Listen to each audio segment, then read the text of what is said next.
ಎಲ್ಲಾ ಹಾನಿಯಿಂದ ಕೂದಲನ್ನು ರಕ್ಷಿಸುತ್ತೆ. ಬರೀ Amrut noni reach root premium hair oil.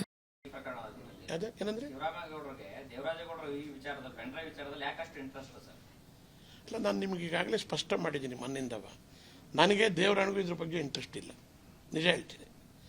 ನಾವೇನು ಯಾರು ಇಂಟ್ರೆಸ್ಟ್ ಪಟ್ಟು ಈ ವಿಚಾರ ಹೊರಗೆ ಬರಲಿ ಅಂತ ಹೇಳಿದಾರಲ್ಲ. 26ನೇ ತಾರೀಕು ಚುನಾವಣೆ ಆಗುತ್ತೆ. 29ನೇ ತಾರೀಕಿನೊತ್ತಿಗೆ ಎಲ್ಲ ಮಾಧ್ಯಮಗಳಲ್ಲೂ ಸಹಿತ ನಿಮ್ಮ ಮಾಧ್ಯಮಗಳಲ್ಲಿ ತೋರಿಸಿದ್ದಕ್ಕೆ ನಮಗೆಲ್ಲ ಏನೋ ಕುತೂಹಲ, ಏನು ನಡೆದಿದೆ, ಏನಾಗಿದೆ ಇದೆಲ್ಲ. ಹಿಂದೆ ಕಾರ್ತಿಕ್ ಕೇಳ್ತಿದ್ದ, ನನಗೊದ್ದು ಜಮೀನು ಬರ್ಸ್ಕೊಂಡ್ರು, ನನಗೊದ್ದು ತಾಪತ್ರೆ ಮಾಡಿದರು, ನನ್ನ ಹೆಂಡತಿ ಗರ್ಭಿಣಿ ಇದ್ಲು, ನನ್ನ ಮಗು ಸಾಯಿಸ್ಬಿಟ್ರು ಅಂತ ಇದೆಲ್ಲ ಅವನು ಹೇಳ್ತಿದ್ದ. ಇವನು ನನ್ನ ಪೆನ್ ಡ್ರೈವ್ ಇದ್ದಾವೆ, ಅದರ ಮೇಲೆ ಸ್ಟೇ ತಂದವ್ರೆ, ಇವೆಲ್ಲ ಹೇಳ್ತಿದ್ರಲ್ಲ. ಇದಕ್ಕೆ ಪೂರಕವಾಗಿ ಇದು ಚರ್ಚೆ ಆದಂಥ ಸಂದರ್ಭದಲ್ಲಿ ವಿಚಾರನ ಕುತೂಹಲದಿಂದ ಮಾತಾಡಿದ್ದೀವಿ. ಅದು ಬಿಟ್ಟರೆ ಇದಕ್ಕೆ ಸಂಬಂಧ ಇಲ್ಲ. ದೇವರಾಜೇಗೌಡರೇ ಮಾತಾಡ್ತಾ ಇದ್ದಾರಾ ಸರ್, ಅಥವಾ ದೇವರಾಜೇಗೌಡರ ಮುಖಾಂತರ ಬೇರೆಯವ್ರು ಮಾತಾಡಿಸ್ತಾ ಇದ್ದಾರಾ ಅಂತ? ಅಲ್ಲ, ನನಗೆ ಕೇಳಿ,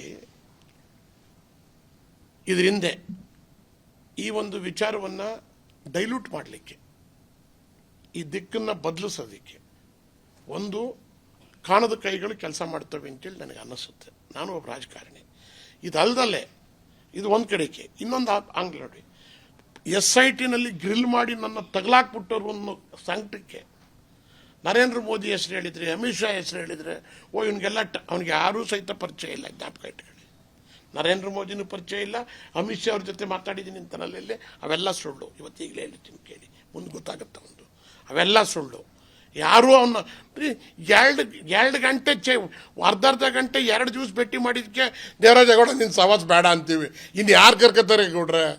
ಯಾರೂ ಕರ್ಕೊಳಕ್ಕಾಗಲ್ಲ. ಆಮೇಲೆ ಒಬ್ಬ ಮನುಷ್ಯ ಈಗ ನೋಡ್ರಿ, ಸಣ್ಣ ಪುಟ್ಟ ತಪ್ಪುಗಳೇ ಎಲ್ಲ ಮಾಡ್ತಾರೆ. ಉದ್ದೇಶಪೂರ್ವಕವಾಗಿ ಪ್ಲ್ಯಾನ್ ಮಾಡ್ತಕ್ಕಂಥವ್ರ ಬಗ್ಗೆ ಎಲ್ಲರೂ ಎಚ್ಚರದಿಂದ ಇರಬೇಕು. ಆದ್ದರಿಂದ ಅವನ ಬಗ್ಗೆ ನಮಗೆ ಇನ್ನು ಅವನು ಚರ್ಚೆನೇ ಬೇಡ ನಮಗೆ.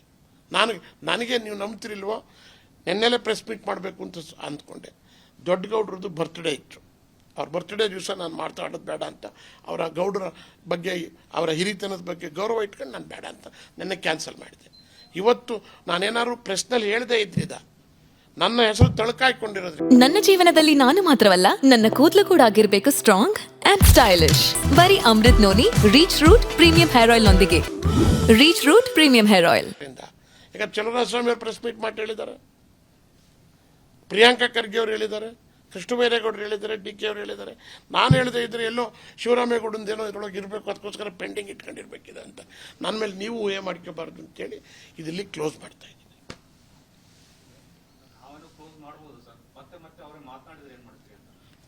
ನಾನು ಹೇಳಲಿಲ್ವಾ, ಇನ್ನು ತಿರ್ಗಾ ಈಗ ಇನ್ನೂ ಮುಂದಕ್ಕೆ ನಾಳೆ ಹೇಳ್ಬೋದು ಅವನು. ಹಾಂ, ಒಳ್ಳೆ ಪಾಯಿಂಟ್ ಕೇಳಿ. ನಾನು ಈಗಾಗಲೇ ನಿನ್ನೆ ನಮ್ಮ ಸಾಯಂಕಾಲ ನಮ್ಮ ಅಡ್ವೊಕೇಟ್ಗಳನ್ನೆಲ್ಲ ಕರೆಸಿ ನಮ್ಮ ಅಡ್ವೊಕೇಟ್ ಟೀಮ್ಗೆ ಹೇಳಿದ್ದೀನಿ. ಒಂದು ಮಾನನಷ್ಟ ಮೊಕದ್ದಮೆ, ಒಂದು ಸಿಂಪಲ್, ನಾನು ಒಂದು ಲೀಗಲ್ ನೋಟಿಸು ಅವ್ರಿಗೆ ತಯಾರು ಮಾಡಿದ್ದಾರೆ. ಇಲ್ಲಿ ನೋಡಿ, ಒಂದು ಲೀಗಲ್ ನೋಟಿಸ್ ತಯಾರು ಮಾಡಿದ್ದಾರೆ. ಅವ್ರಿಗೆ ಕಾನೂನು ಚೌಕಟ್ಟು ನಾನು ಮರೆತುಬಿಟ್ಟಿದ್ದೆ ಹೇಳೋದು. ಅದಕ್ಕೆ ಅದು ಒಂದು ಇಂಪಾರ್ಟೆಂಟೇ. ಈಗ ನಮ್ಮ ಮೇಲೆ ಹೇಳ್ಕೊಂಡೆ ಹೋಯ್ತಾ ಇದ್ರೆ ಎಲ್ಲಿವರೆಗೂ ಕೇಳ್ತೀರಿ? ಒಂದು ಕಡಿವಾಣ ಹಾಕ್ಬೇಕಲ್ಲ. ಅದಕ್ಕೋಸ್ಕರ ಅದು ನಾನು ಮಾನನಷ್ಟ ಮೊಕದ್ದಮೆ ಹೂಡೋದ್ರ ಮೂಲಕ, ಒಂದು ಕ್ರಿಮಿನಲ್ ಕೇಸ್ ಹಾಕೋದ್ರ ಮೂಲಕ ಕ್ರಮ ತಗೊಳ್ತೀನಿ. ಅನುಕ್ಷಣದ ಸುದ್ದಿಗಳಿಗಾಗಿ ವಿಸ್ತಾರ ನ್ಯೂಸ್ ಯೂಟ್ಯೂಬ್ ಚಾನೆಲ್ ಸಬ್ಸ್ಕ್ರೈಬ್ ಮಾಡಿ. ಹೊಸ ಸುದ್ದಿಗಳ ನೋಟಿಫಿಕೇಶನ್ಗಾಗಿ ಬೆಲ್ ಐಕಾನ್ ಕ್ಲಿಕ್ ಮಾಡಿ. ಲೇಟೆಸ್ಟ್ ಅಪ್ಡೇಟ್ಸ್ಗಾಗಿ www.vistaranews.com ವೆಬ್ಸೈಟ್ಗೆ ವಿಸಿಟ್ ಮಾಡಿ. ಅಂಗೈಯಲ್ಲೇ ಜಗತ್ತಿನ ಸುದ್ದಿ ತಿಳಿಯಲು ವಿಸ್ತಾರ ನ್ಯೂಸ್ ಕನ್ನಡ ಆಪ್ ಡೌನ್ಲೋಡ್ ಮಾಡಿ.